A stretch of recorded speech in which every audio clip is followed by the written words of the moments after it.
Hey friends, Eerie Elementary-Recess is a Jungle, chapter 7 and 8 already. Wow. So remember, yesterday we left off at the figure the crow was sitting on. So we are going to find out what's going on with that figure, all right? The huge towering man did not move. Neither did the crow. Fog swirled around them. Very slowly, Sam inched forward.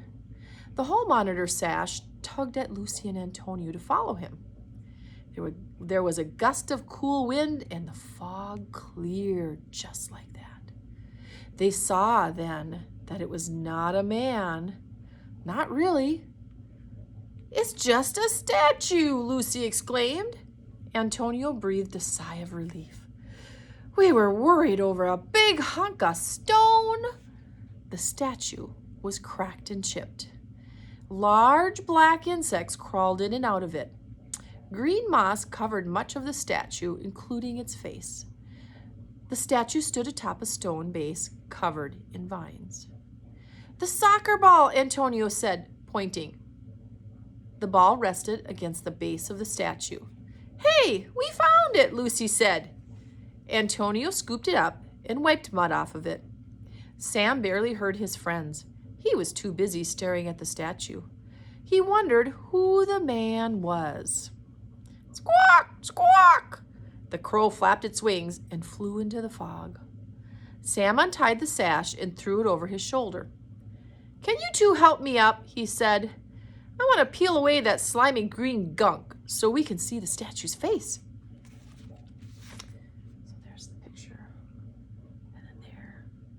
Antonio has the soccer ball. Who do you think the statue is? Moments later, Lucy stood on Antonio's shoulders, and Sam was climbing up Lucy's back.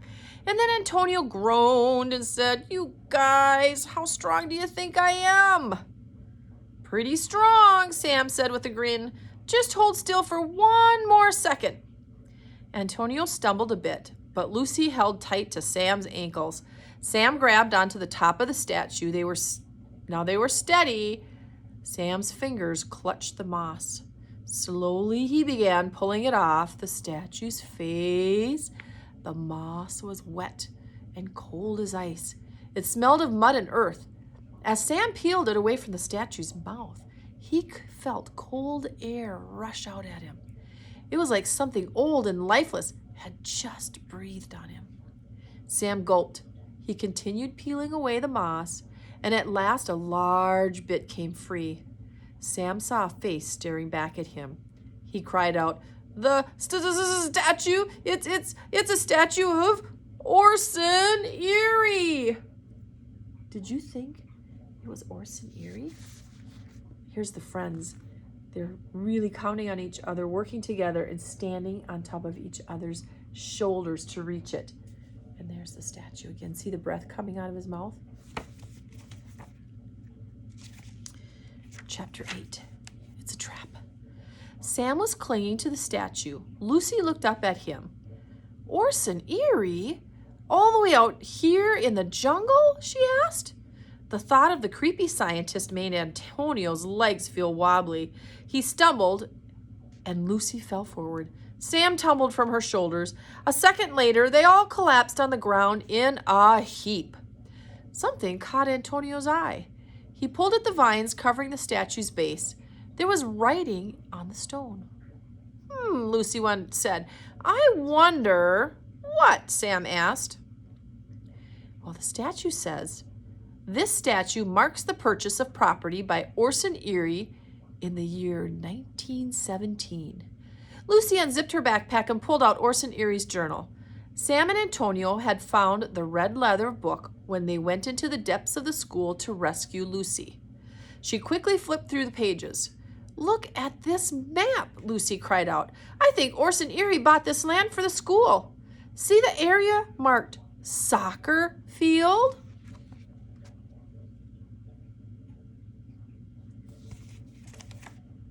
Was he going to make the school bigger, extend it? "Land I bought for Eerie Elementary." So this is what it looks like, boys and girls. So you can see where her finger is. That's the soccer field.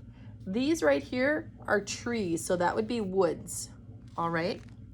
The school building is right here, and this is the playground. Remember, so they go out the back to the playground, and he wanted the soccer field over way in the back. But a soccer field was never built, said Antonio. These trees were never knocked down, and the fence was never even moved. Sam gulped. He had a horrifying thought. Maybe anything that's tied to the school is alive. Maybe it's all under Orson Eerie's spell. His power? It could reach farther than we ever imagined. Sam looked up at the stone face. It almost looked like it was grinning. Sam swallowed. We really need to find a way back to school, Lucy said. We've been away for too long. Lucy's words made Sam's blood run cold. He felt the hall monitor sash in his hands.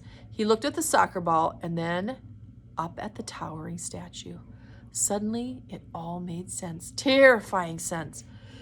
We left the students unprotected, Sam exclaimed.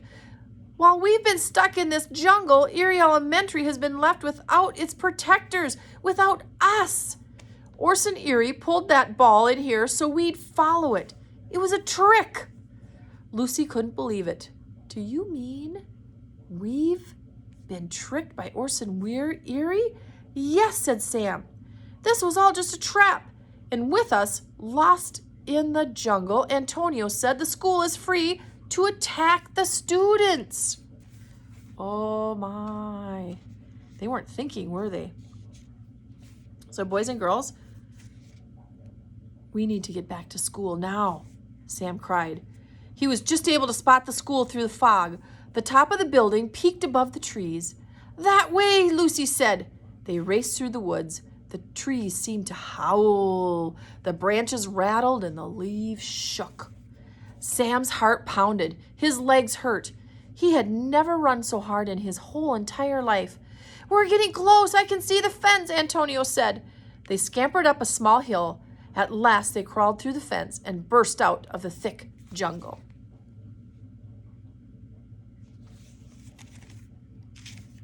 They now found themselves back on the playground, standing next to the swing set. Up ahead were the slides, then the monkey bars, and just beyond that, the school. Fog surrounded it. Sam caught his breath. He thought, this afternoon was crazy scary, but now we're safe. Whoosh, vashoom, zip! The bright green playground grass was suddenly sprouting up all around them. It was growing out of control. Sam, Lucy, and Antonio stumbled. What's happening? Lucy screamed. Huge blades of grass shot up. One whizzed past Sam's head. Each blade was 10 feet high.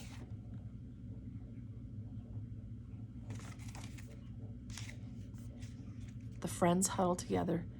Then all of a sudden, everything stopped. Grass had grown up around them, and ahead of them was a long winding path through the greenery. And I'm going to stop right there, boys and girls. I wonder what's happening. I wonder what their next move is going to be. Okay? Is Orson Eerie done scaring them? Now that they're back at school, can he still try to hurt them and try to block them from getting to the school and the students to help them? We'll find that out in the next 2 chapters.